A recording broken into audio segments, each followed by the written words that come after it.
Sur quelques remarques sur ce schéma d'accessibilité.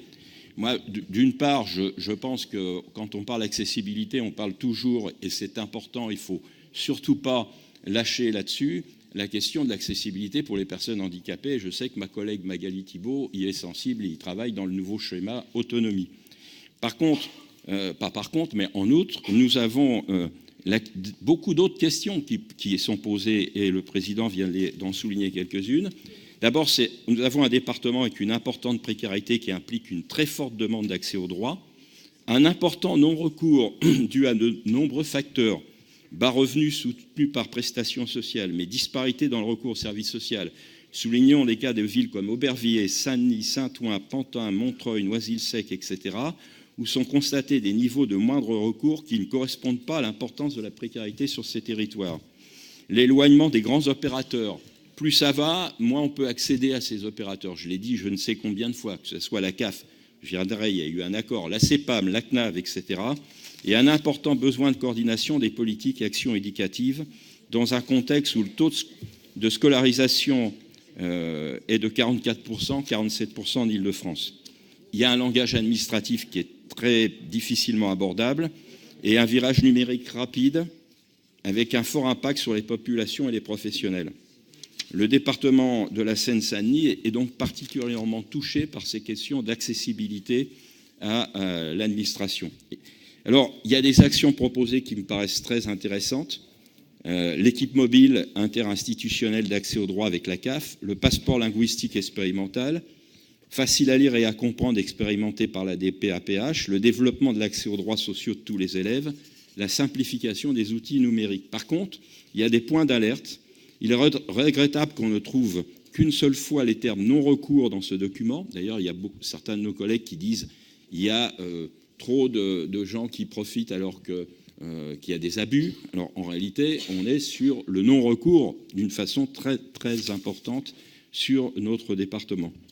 Il est regrettable donc qu'on ne trouve qu'une seule fois les termes de non-recours dans ce document, que ne soit pas affirmée plus fortement une volonté politique commune de lutter contre le non-recours. L'enjeu financier qui se cache derrière n'y est peut-être pas étranger. Un objectif prévoit de prévenir les ruptures de parcours scolaire en lien avec les clubs de prévention. C'est un enjeu important quand 23% des 16-25 ans sont sans diplôme. Mais je m'interroge, comment l'État envisage-t-il de s'engager sur ce chantier quand le rectorat confirme, pas plus tard que ce lundi, la suppression de 2600 postes dans les collèges et lycées, 400 dans le personnel administratif, alors que plus de 2000 nouveaux élèves sont annoncés en Seine-Saint-Denis. Qu'une heure dans les collèges relais pour tous les collégiens est supprimée, alors que 100 000 jeunes de plus de 16 ans sont sans diplôme dans notre pays. Comment faire quand, de notre côté, les choix budgétaires faits ont réduit de plus d'1 million nos soutiens aux structures de prévention? Croit-on vraiment que la coordination sera la réponse adaptée à toutes ces questions? Tout le document pose ainsi en creux la question des moyens. Les grands opérateurs ont mené leur virage numérique pour faire face à la réduction de leurs moyens humains et financiers. Moins de conseillers, moins d'accueil physique sur le terrain, davantage de contrôle, etc. Dans ce contexte, l'injonction est donc faite à chaque individu de se doter d'un outil informatique et de s'acculturer au numérique afin d'accéder à ses droits. Et si malgré tout, il n'y parvenait pas, la société peut s'estimer ne pas en être responsable. Le diagnostic le rappelle. Le rapport de novembre 2017 sur l'accès aux droits sociaux de l'Observatoire des données sociales du département les précise et les illustre. Les besoins sont importants, les demandes sont en hausse, mais les moyens, eux, n'augmentent pas. Il faut au contraire réduire la dépense publique, singulièrement les dépenses de fonctionnement, qui financent des agents sur le terrain et à l'écoute des usagers, à l'instruction des dossiers, etc. Je pense que tout le monde a en tête ici le monde kafkaïen des démarches liées à la carte grise, des délais d'obtention d'une carte de priorité pour les personnes à mobilité réduite. Nous avons aussi en tête nos propres délais d'instruction de dossiers qui ont des conséquences directes sur les demandeurs. En conséquence de quoi? Pour pallier ces délais de traitement majoritairement liés à un manque de moyens humains ou à des outils inadaptés, je prends les deux, nous envisageons de créer un fonds interinstitutionnel pour anticiper des versements d'aide. Alors c'est pas mal parce qu'il n'y a pas de raison que le département assume à la place des autres institutions. En même temps, on voit bien que la réponse, elle n'est pas dans la création d'un fonds. c'est mieux pour nous et pour les usagers, mais ça serait surtout d'y répondre directement. Mais si la fracture numérique est une réalité en termes de capacité à savoir utiliser l'outil, elle existe aussi en termes d'équipement.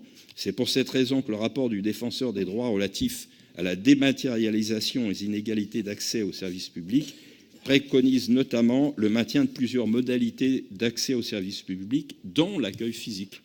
Voilà quelques points d'alerte que je souhaitais soulever. Néanmoins, ce premier schéma est une base de dialogue avec nos partenaires. On travaille avec tous les partenaires, on essaye de trouver des solutions. Mais par exemple, les partenaires, ils ne considèrent pas les services du département bien souvent comme des tiers responsables. Ils considèrent que on est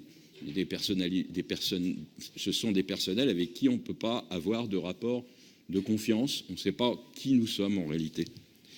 Donc les enjeux sont grands pour le conseil départemental et ses agents, pour la diminution du non-recours en Seine-Saint-Denis, pour éviter une nouvelle vague d'éloignement des opérateurs, pour simplifier et faciliter les démarches administratives, aller vers les populations.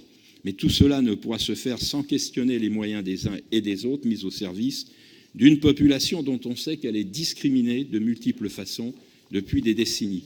Les moyens alloués ont forcément un impact sur le caractère inconditionnel, universel et efficace du service public. Cette question n'est pas anecdotique, elle est même au cœur de l'actualité. Pour quelles raisons le lien entre le service public et certains de nos concitoyens s'est-il distendu à ce point de défiance ou d'isolement que même des mesures positives susceptibles d'aider ne suscitent pas l'intérêt? Je propose que notre approbation du schéma soit assortie d'une demande écrite de la majorité départementale qui serait travaillée collectivement sur une obligation de moyens de l'État en Seine-Saint-Denis dans la lignée de la campagne menée contre la discrimination territoriale dont le département est victime. Compte tenu des enjeux, je formule également le souhait de renforcer la présence du politique dans le pilotage du schéma et d'augmenter la fréquence des échanges avec l'exécutif sur sa mise en œuvre. Je vous remercie.